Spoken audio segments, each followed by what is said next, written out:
Fáilte Isteach. You're very welcome to Suantraí Íosa, where we're looking at the readings this evening for Thursday, the 29th of August, the feast of the Beheading of St. John the Baptist, or the Passion of St. John the Baptist. John the Baptist was an extraordinary human being. Hollywood really gets it wrong. They present him as kind of a ranting, raving individual. Yes, he did denounce sin, but sinners flocked to him because he was full of the love of God.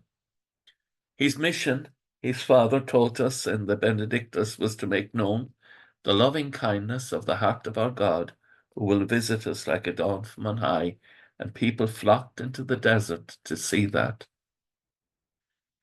The first reading, there are two choices. First reading can be taken from Jeremiah or can be taken from 1 Corinthians, the beginning of it. The letter to the Corinthians is extraordinary and beautiful and wonderful.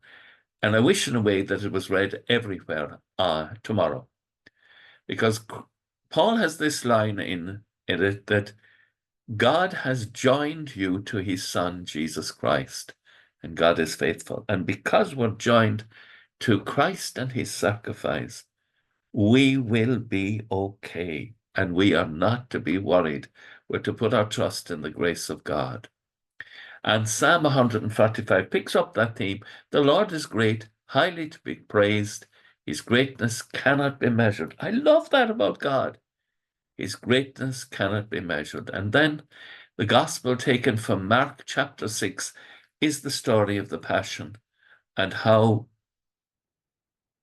John the Baptist in prison is put to death because of the whim of a malicious woman in the court of the king and a weak king and the corruption of power in the land of Israel at this time.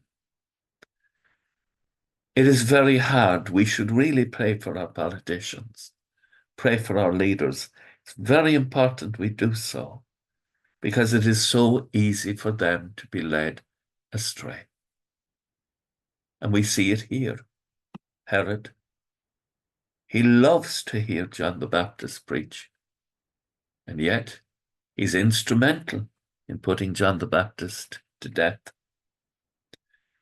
Weak politicians, pray that God will raise up a generation of political leaders in this country worthy of being his followers. With thoughts such as these, let us go to our beds and let us pray that we shall indeed awaken in the morning with the praise of God on our hearts and on our lips.